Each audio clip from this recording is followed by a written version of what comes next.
नमस्कार, आप देख रहे हैं एमएस न्यूज। पूरे देश में इस समय जो है लोकतंत्र का महापर्व चल रहा है। सियासत जो चल रहा है पूरे बिहार में और बिहार से पूरे देश में, विशेषकर शिवहर जिले में भी सियासत कहीं न कहीं पूरी तरीके से गर्म है। तो उन सभी पहलुओं पर चर्चा में सामने मौजूद है शिवहर जिले के जाने पहचाने, कहीं न कहीं इनका अपना पहचान है, इनका अपना कद है और इनका अपना पॉलिटिकल में एक पावर है जो किसी भी परिचय के मोहताज नहीं है। मैं बात कर रहा हूं भाजपा के वरिष्ठ नेता और पूर्व विधायक ठाकुर रत्नाकर राणा जी का, जिनका अपना कद है। जानते हैं कि इस समय जो सियासत चल रहा है बहुत ही चंद दिन बाकी रह गया है और अभी क्या इनका जो फैक्टर है, जो इनका जो विजन है कि अब की बार 400 के पार और मोदी जी की गारंटी का असर कितना क्षेत्र के जनता पर पड़ेगा या उनसे कितना प्रत्याशियों को लाभ मिलेगा, उन सभी पहलुओं पे चर्चा के लिए मेरे सामने मौजूद है। पहले मीडिया में आपका स्वागत है। बहुत बहुत धन्यवाद हसनैन जी, और आपके सभी व्यूअर्स को मेरी हार्दिक शुभकामना। और आने वाले पर्व शिवहर में जो मतदान होना है 25 तारीख, उसके लिए बेहतरीन आप वोट गिराएं, इसके लिए भी शुभकामना। सर, शिवहर जो चुनाव विशेषकर चेहरे पर लड़ा जा रहा है या फिर विकास के मुद्दे पर लड़ा जा रहा है? देखिए, लोकसभा का चुनाव कभी भी मैंने बीच के अगर समय में आप देखिए 90 के समय से लेके और 2014 तक, तो उसका चुनाव का एक अलग अयाम था। लेकिन 2014 के बाद जब से इस विश्व के सबसे लोकप्रिय व्यक्तित्व नरेंद्र मोदी जी, हम लोगों के यशस्वी प्रधानमंत्री नरेंद्र मोदी जी को लोगों ने एक मैंडेट दिया, उसके बाद से जो मतदान का तरीका है, लोगों की सोचने की लोगों के सोचने का तरीका है, वो बदला है। और अब चुनाव एक राष्ट्र के लिए होता है, और राष्ट्र का जब निर्माण होता है, विकास होता है, तो हर क्षेत्र का विकास होता है, हर व्यक्ति का विकास होता है, हर गरीब का विकास होता है, किसान का विकास होता है, महिलाओं का विकास होता है और युवाओं का विकास होता है। तो इसलिए क्षेत्रीय मुद्दे लोकसभा के चुनाव में बहुत मायने नहीं रखते हैं। पार्टी दल, क्षेत्रीय दलों का जो पहले का वर्चस्व बीच के समय में हो गया था, अस्थिरता हो गई थी, 2 बार से क्लियर मैंडेट एक राष्ट्रीय पार्टी को, हमारी भाजपा को मिला है लोगों का, और हमको लगता है ये मुद्दा है चुनाव का। 2014 से लेकर 24 तक का सफर, प्रधानमंत्री जो अभी हमारे वर्तमान देश प्रधानमंत्री है नरेंद्र मोदी, क्या इनका मैजिक अभी भी बरकरार है या फिर कुछ स्टॉप लगेगा? देखिए, मैजिक नहीं कहा जाता है उसको। कोई आदमी जिस प्रकार से घोटालों का भारत 2014 में तंग आकर लोगों ने घोटाले के भारत को एक नए व्यक्ति के नेतृत्व में सौंपा था, 100% उस पर वो आदमी खरा उतरा है। हमारे दल की जो सरकार है भाजपा की, उसके एनडीए राष्ट्रीय जनतांत्रिक गठबंधन की, उसने निश्चित तौर पर उस मानक पर एक ऊपर उतर कर लोगों को एक सर्वजन हिताय सर्वजन सुखाय के मंत्र के साथ एक ये दिया है, शासन दिया है। तो मामला ये है कि जिस प्रकार की स्थिति थी और उसमें से निकाल के आज भारत अर्थव्यवस्था में 5वें स्थान पर है। आम आदमी के लिए जितनी योजनाएं चलाई जा रही हैं, आम जन के हित के लिए है ना। जनधन योजना का खाता खुला, जब 1 रुपया में 15 पैसा आता था, ऐसा राजीव गांधी जी ने माना था। तो आप सोचिए कि पहले दिन से क्या सोच थी, और आज हर व्यक्ति के इलाज तक की व्यवस्था हो रही है। और आने वाले समय में अगर इस बार हमारे प्रधानमंत्री जब वोट लेंगे, तो 3 महीने के अंदर हमारे मैनिफेस्टो में है कि 70 वर्ष के किसी भी वर्ग के लोगों के लिए हम लोग 5 लाख के मेडिकल सुविधा का हम लोग उनको कार्ड दे देंगे। तो ये होता है आम जन, ये मुद्दे हैं जिस पर चुनाव होता है। इस पर नहीं होता है कि ऐसा किया वैसा किया। देश की आंतरिक सुरक्षा की बात लीजिए, दफा 370 खत्म हुआ कि नहीं हुआ? एक निशान, एक विधान और एक प्रधान हुआ कि नहीं हुआ? ये विपक्ष के पास कोई मुद्दा नहीं है। ये विपक्ष का आरोप है कि जो मोदी जी का नारा है अब की बार 400 के पार, लेकिन ये इसको लोग उल्टा कह रहे हैं कि कहीं ना कहीं ये महंगाई, पेट्रोल की महंगाई, गैस की महंगाई, इसके बारे में कहा जा रहा है। आपका पूरे दुनिया में आप सर्वेक्षण करा लीजिए, आप वर्ल्ड के जितनी भी रिपोर्ट्स हैं उनको मंगा लीजिए, आप देखिएगा कि पूरे दुनिया में जितनी महंगाई है उसमें कहीं पूरे दुनिया में महंगाई है। ऐसा नहीं है महंगाई की मार कोरोना के बाद सिर्फ भारत में है। भारत सबसे कम स्तर पर है। आप कहीं से भी निकाल के देख लीजिए, किसी से भी पूछ लीजिए, किसी इकोनॉमिस्ट से बात कर लीजिए, सबसे कम स्तर पर है। ऐसा नहीं है, बात फैलाना है क्योंकि मुद्दे नहीं है तो दिग्भ्रमित करना है। और एक बात आपने बीच में कहा है कि लोकसभा के चुनाव में स्थानीय मुद्दा कोई मायने नहीं है, बल्कि क्षेत्रीय मुद्दा कोई मायने नहीं है, बल्कि ये देश में प्रधानमंत्री चुनने वाला मुद्दा होता है। तो जो यहाँ कुछ समस्या नहीं, प्रधानमंत्री चुनने वाला नहीं होता है। अगर रेल आपके यहाँ आई है और बनेगी, जो भी समय लगे, वो कहाँ से आया? मैं इस मुद्दे पर सर आऊँगा। तो ये कहेंगे क्षेत्रीय मुद्दा, जैसे मैं अभी उसी पॉइंट पर आ रहा है कि क्षेत्रीय यहाँ पे दो बहुत ही महत्वपूर्ण मुद्दा है। एक तो रेल का आना, लगभग उसमें काम जारी है, जैसा आप लोगों का देखा भी जा रहा है और वर्तमान में काम जारी है। एक है कि क्या ये कंटिन्यू रहेगा, एक सवाल का जवाब ये दे दीजिएगा। दूसरा ये कि जो रीगा मिल कहीं ना कहीं वो अभी बंद पड़ा है, अगर इनको खुल जाएगा तो इनसे कहीं ना कहीं हज़ारों परिवार को जो है एक रोज़गार मिलेगा।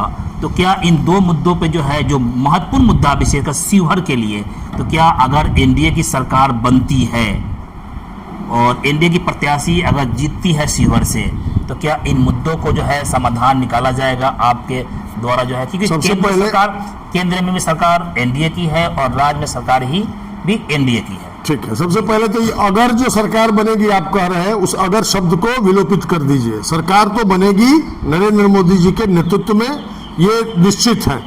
ये जो आज 400 पार की कहानी आप लोग कहते हैं, वो 400 का टारगेट जो था वो दिया गया था कार्यकर्ताओं को, और उसका एक स्लोगन, आम आदमी के लिए अगर हम काम करते हैं तो क्या एक्सपेक्ट करते हैं कि आम आदमी के यहाँ मेरा अगर ये है, लोगों को उनके लिए काम किया, उनके सुख के लिए, उनके दुख में उनके साथ रहे। कोरोना जैसी विभीषिका हुई उसमें हम साथ रहे और उसमें हमने लड़ाई लड़ी। 208 करोड़ के आसपास टीके पड़े, डबल डोज पड़ा, ट्रिपल डोज भी पड़ा। तो जो जहां हमने बहुजन हिताय के काम किए, तो हम एक्सपेक्ट करते हैं ना कि उनका हमको एक 5 साल में एक बार चुनाव होता है। हमारे सरकार में कोई घोटाला हुआ है आज तक? एनडीए की सरकार है यहाँ अभी प्रदेश में, और चुनाव के बाद भरसक फिर से प्रयास होगा कि उस बात को आगे बढ़ाकर, देखिए जो बात बिगड़ जाती है, बनाने में दोनों हाथ लगता है और बिगाड़ने में एक हाथ का धक्का दीजिएगा तो ईंटा का दीवार भी गिर जाता है। तो उसके लिए तो बिल्कुल हर कोई उसके लिए प्रयासरत है। किसको नहीं इच्छा है कि हमारे इलाके का किसान जो है वो उसको लाभ हो, कि उसका आर्थिक स्थिति उसकी बेहतर हो। क्यों नहीं गन्ना उगाए, और गन्ना हमारे यहाँ से गन्ना उगना बंद हो गया है क्योंकि कोई वो सिधोलिया वगैरह लोग ट्रक से ले जाते हैं। तो ये तो मुद्दा है, उसको हमको करना है और समय लगेगा। ऐसा नहीं है कि आप सरकारी मिल है उसको आप खोल दीजिए। एक मुद्दा मैंने रेल का उठाया, क्या रेल पे चढ़ने से पूरा होगा? रेल के लिए आप जैसे रेल कोई एक दिन का मुद्दा नहीं होता है। रेल का योजना अभी आधा का काम शुरू हुआ है, आधा तो पूरा मोतिहारी तक जो जाना है वो पूरा बाकी है। अभी उसका स्पष्ट कर दीजिए, क्या एनडीए की सरकार राज्य में भी है, केंद्र में भी है? 2024 और जो 25 के जो सरकार जो यहाँ पे चुनी जानी है, अभी जो चुनाव हो रहा है, तो क्या इन सरकारों का सपोर्ट मिलेगा शिवहर के रेल में? नहीं, रेल को कुछ नहीं होना है। रेल का तो पैसा मिल गया है महाराज, जो यानी काम जारी रहेगा। काम 500 कितना करोड़ आया वो मिल गया है। जो अच्छा, जमीन आपको लेना है प्राइवेट आदमी से ना? अच्छा, उसकी कागज ऐसा नहीं है कि हमारे यहाँ लोगों का, हमारा जो सिस्टम है उसमें डिजिटलाइजेशन पहले से नहीं ना हुआ है। अमेरिका नहीं ना है हम लोग, हम ले तो 40 करोड़ के देश हैं, उठ के चले जाएंगे तो कै गो देश हम लोगों का, कै गो देश को ऐसे ही कब्जा करके चले आएंगे।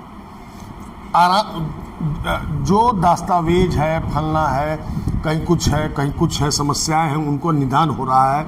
उसके बाद जमीन अधिग्रहण होगी। उसको आज से कितना साल पहले वो योजना है और बंद कर दी गई। इस बार तो 500 कितना करोड़ रुपया मिल गया है रेलवे को, और वो जारी रहेगा, जारी नहीं रहेगा। अब यहाँ से और वहाँ तक, शिवहर तक रेल आने का कोई फायदा नहीं है। सीतामढ़ी से शिवहर रेल जाने का जरूरत नहीं है, मोटरसाइकिल में बैठिएगा तो 25 मिनट में सीतामढ़ी।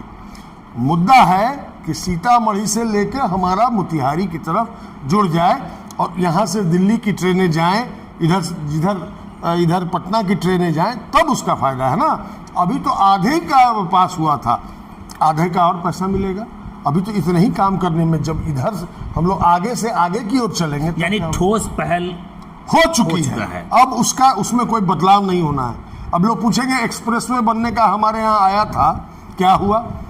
एक्सप्रेसवे बनने जा रहा है कि नहीं जा रहा? थोड़ा सा मोदी जी की गारंटी की बात कर लेते हैं। मोदी जी का एक मजबूत और नारा है कि मोदी जी की गारंटी है ना, कहीं उस पर कोई शक नहीं कर सकता। तो लगता है कि जब मोदी जी की गारंटी है तो जो नीचे से लेके जो ऊपर तक के लोग हैं सबके लिए है। अच्छा, आप बताइए कि उस गारंटी में नीचे से पहले दिन से 2014 से शुरू कीजिए, कौन सी चीज़ ऐसी हुई है जो कभी विड्रॉ हुआ है? और जहां आम आदमी की बात आई और लगा कि ये कानून गलत है और हमने किया, तो वापस भी लिया है हमने। जब मोटर व्हीकल एक्ट में चेंज हुआ और उसमें देश भर में हुआ, तुरंत उस पर रोक लग गई। बदला नहीं है क्योंकि लोकसभा से पास है, उसको इम्प्लीमेंट नहीं किया गया। आम आदमी के जीवन में जितनी चीज़ें चलती हैं, जनधन योजना है, शौचालय योजना है, प्रधानमंत्री आवास योजना है, उज्ज्वला योजना है, आपको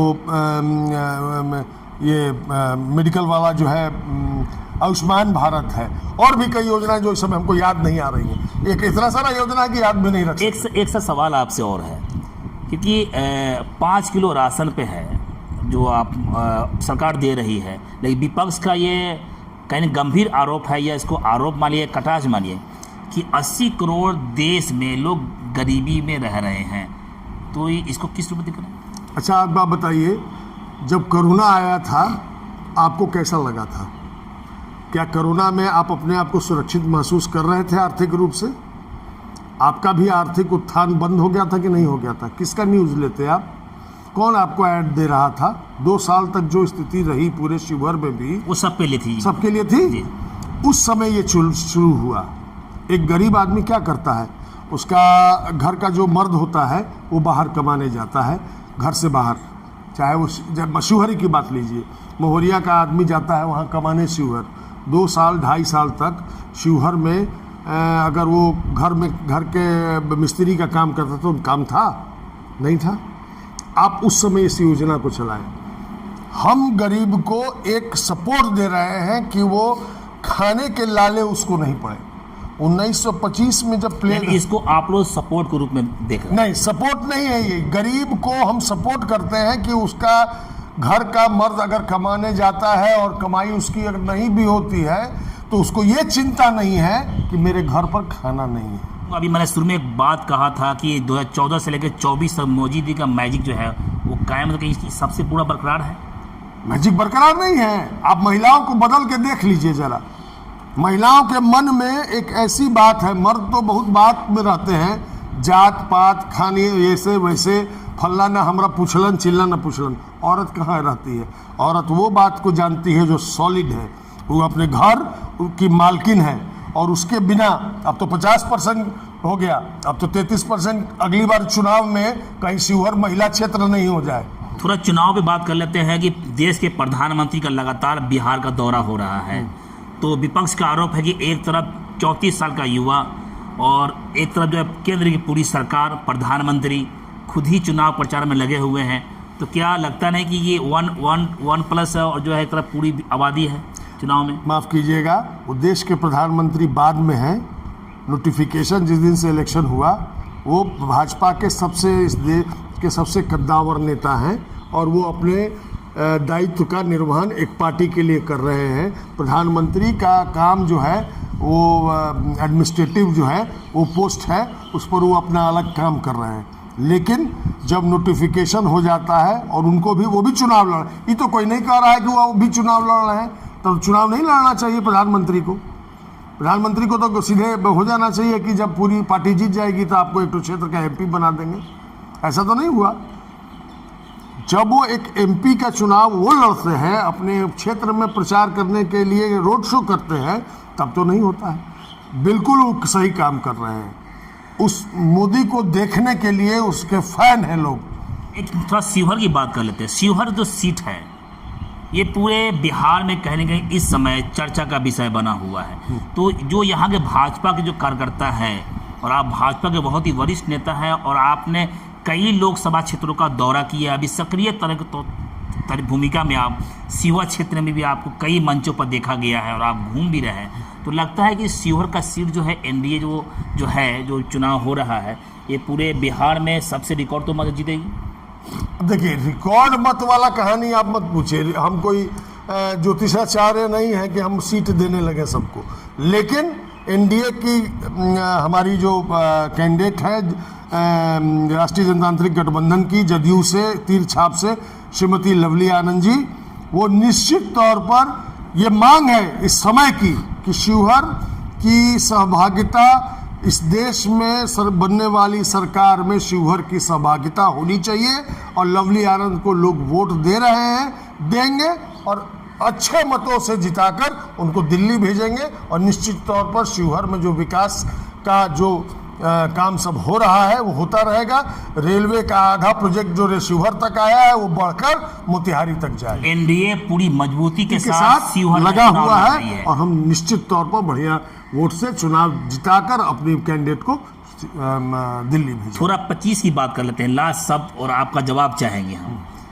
24 के बाद 25 जो है विधानसभा का चुनाव भी शुरू हो जाएगा। सुगबुगाहट लगभग शुरू हो गया है। तो लगता नहीं कि जो राणा जी का कद है, जो एक उनका छवि है, जो उनका पर्सनालिटी है क्षेत्र में, तो इस बार आप विधानसभा की तैयारी में भी लग जाएंगे आप? बिल्कुल लगेंगे भी, और इस बार हम लड़ेंगे भी। हर परिस्थिति में हम चुनाव लड़ेंगे। हम शिवहर के लिए लड़ेंगे, शिवहर के लोगों के लिए लड़ेंगे, हम उन कार्यकर्ताओं के लिए लड़ेंगे जो बहुत दिनों से उपेक्षित हैं और उनकी इच्छा का सम्मान नहीं हुआ है, उनके लिए लड़ेंगे, अपने शुभेच्छुगण के लिए लड़ेंगे। और इस धरती के माँ के प्रति जो मेरी भावना है, जो हम कृतज्ञ हैं इस धरती की, जो हमने जन्म लिया, इसके लिए हम इस बार का विधानसभा चुनाव निश्चित तौर पर हर परिस्थिति में लड़ेंगे। बस इतना ही। छोटी बड़ी खबरों के लिए आप एमएच न्यूज चैनल को सब्सक्राइब करें, लाइक करें, शेयर करें। अगर आप इस न्यूज को फेसबुक के माध्यम से देखना चाहते हैं तो आप हमारे पेज को लाइक ज़रूर करें, और अच्छा लगे तो हमें कमेंट का सुझाव जरूर दें। हम आपके सुझाव का भी स्वागत करेंगे। धन्यवाद।